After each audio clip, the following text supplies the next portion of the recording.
श्रीराम जय राम जय जय राम. नमस्कार. आज दिनांक 22 एप्रिल. आजचा विषय आहे सत्समागम हा सर्व साधनांचा राजा. मनुष्य जन्माला येणे, संतांची भेट होणे आणि त्यांना ओळखून त्यांचा सहवास होणे या तिन्ही गोष्टी फार दुर्घट आहेत. म्हणूनच संत समागमासारखा लाभ नाही असे म्हणतात. सत्समागम म्हणजे सर्व साधनांचा राजा होय. काही मागण्याची इच्छाच संत नष्ट करतात.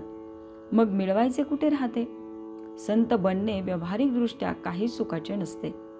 एखाद्या स्नान संध्याशील आणि सदाचरणी माणसाच्या अंगावर तेज दिसते, कारण देहाला धरून झालेल्या कर्माचे ते तेज असते. आपण एखाद्या सत्पुरुषाच्या देहावर बाहेर तसे तेज दिसणारही नाही. आत वावरणाऱ्या भगवंताच्या ज्ञानाला योग्य असा सत्पुरुषाचा देह असतो. देहाच्या आधाराने भोगण्याची या जगामधली जी सुखे आहेत त्यांचे मार्ग सत्पुरुषापेक्षा आपण प्रापंचिक लोक जास्त जाणतो.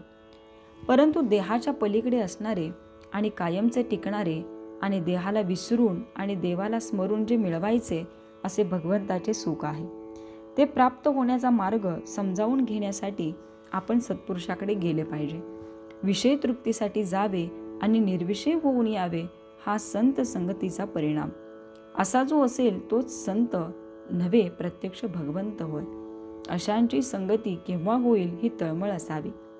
संत आपल्याला सत्य स्वरूपाची ओळख करून देतात.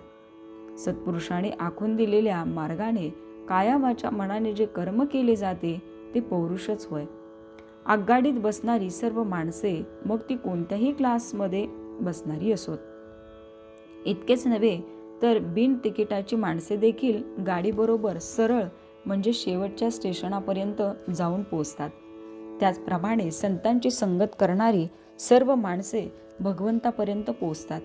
त्यांच्यामधली बिन तिकिटाची म्हणजे दुष्ट, पापी, दुराचारी, त्याज्य आणि अयोग्य अशी माणसे सुद्धा तरून जातात. मात्र कोणीही गाडी तेवढी सोडता कामा नये. हाच संत संगतीचा महिमा. परमार्थ साधण्यासाठी संत संगती फार उपयोगी पडते. ही संगती 3 प्रकारची असते. 1. संतांचा प्रत्यक्ष देहामध्ये सहवास. 2.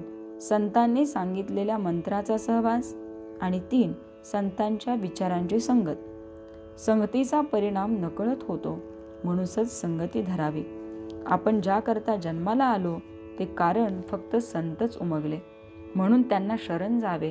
संत स्वतः समाधान मिळवून ते दुसऱ्याला देतात, हे त्यांचे आपल्यावर केवढे उपकार आहेत.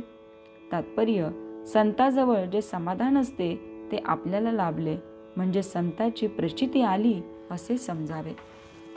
श्रीराम जय राम जय जय राम.